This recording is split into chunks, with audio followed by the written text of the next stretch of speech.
Now I have to say, this week's episode of Tsukimichi is pretty much everything that I think I needed to see entering this new core. Brilliant new opening and ending, self-explanatory, fantastic. The little finger wag and the little hip shake in the ED was hilarious.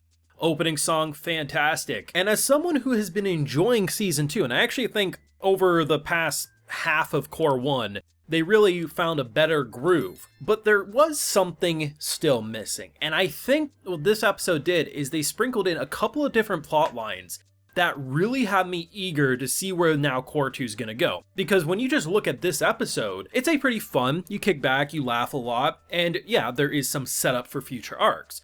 But it's not explosive, it's not anything like too overly crazy. But between the stuff with the church and what they're establishing, really a lot to dive in there, but I'm really liking that plot line. Of course, we have this spot that if we go to, I think they said is like 95% similar to Japan or whatever, but we would have to invade and take care of some demons, which wouldn't be a struggle, but it probably would target them quite heavily. Those two things are really interesting. They kind of say that the assassin stuff should be over now, but I kind of suspect otherwise. And then near the very end of the episode, you have this political landscape that's shifting right now. Give us this person. You can send people of your own to be with them, but they're doing their thing. It kind of feels like all out war's brewing, and Makoto is in the middle of all this without really realizing it, and I'm really interested to see where they're going to take it. Of course, I have a full live reaction of this week's episode of Tsukimichi available on my Patreon if you want to see my full link up thoughts. They're over there if you're interested. Now, my favorite part is the church stuff. Now, church in anime is like, you usually expect there's some form of corruption or like bad stuff going on. We have this guy pop up saying, hey, almost feeling like he's pointing a gun to our head. Of course, if you do that, you would actually die because we know he'd be fine, but obviously we don't want to cause big ruckuses.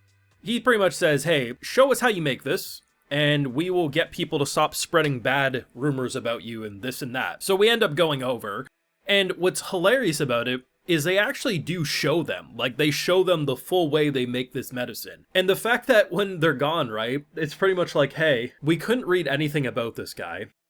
He blocked us out completely.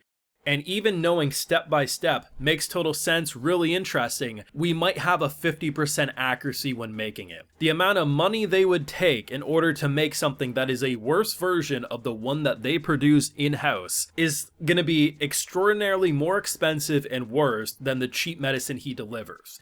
And the fact that, you know, the leader there, or like the woman in charge seemingly, is like, yeah, make sure you come to me and talk to me about stuff, because you say you're tailing him, you're not. This man won't let it happen unless he wants to. And I think that's such an interesting plotline, because rather than because the whole time I was skeptical, I was like, you can't trust this. I was like, the man who came to our shop first, don't trust him as far as I can throw him. But there was like maybe he could be a friend, I don't know. And by the end of it, based on what the woman said, she talks about how like she wants to make him, you know, their number one tool, basically. I mean, obviously, she realizes you can't control this guy. Like, if anything, at this point, they might try to go salty with it and try to force him, but it's not going to go over well. I think, if anything, they want to just give him a condition that he can't refuse.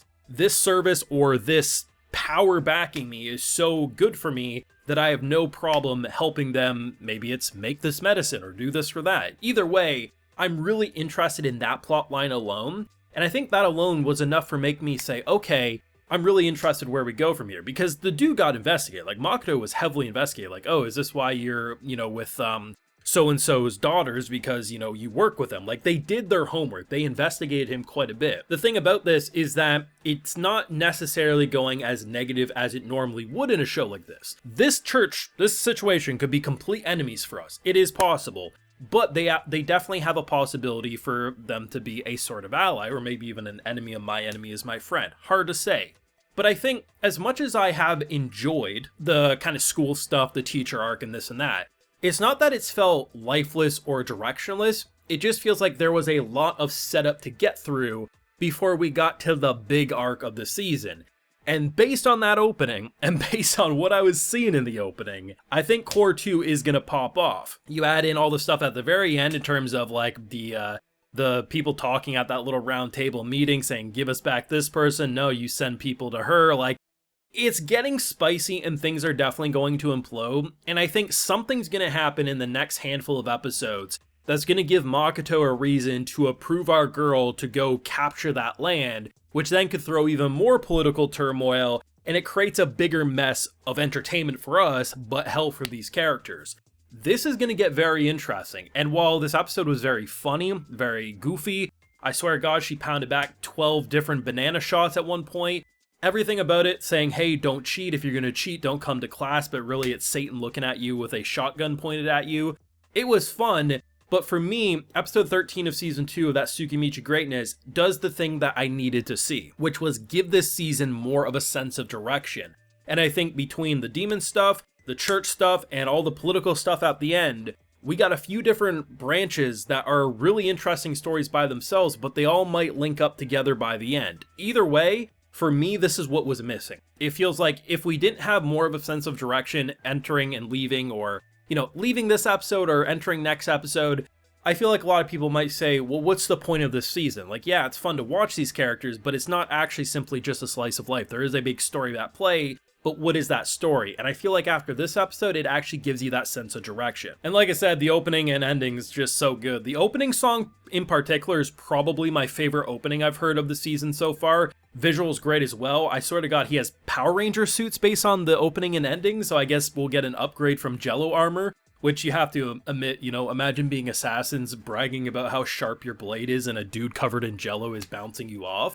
It's pretty funny. I think it's interesting that the ED for a third of it is just fan service on the guys, girls, and Little Miss Piggy, but the little finger wag with the hip shake that they do is just, like, it's not gonna be the same level of memes that the latest Mashal opening did in terms of how that spread across the internet like wildfires, but I don't know, the little shakes were pretty good, man. Those hips weren't lying in the ED is all I'm saying. Like, honestly, the opening was so good that there were, like, I think it was like 5 minutes before the episode wrapped up, they're just like walking through the market. It kind of reminded me like the OST of something like in a Stardew Valley. Good music throughout the episode, but as soon as I finished listening to the opening, after it was done playing in the episode, I was literally listening to the opening in my head as I was listening to these characters. Like, that's how much I actually like the song, which I will be interested to see if any others, like, obviously the season just started, there's gonna be plenty of great openings, but Tsukimichi set the bar high. But overall, I really like this. I felt like it had a good sense of direction, very fun, and I get a better idea of where this core is heading,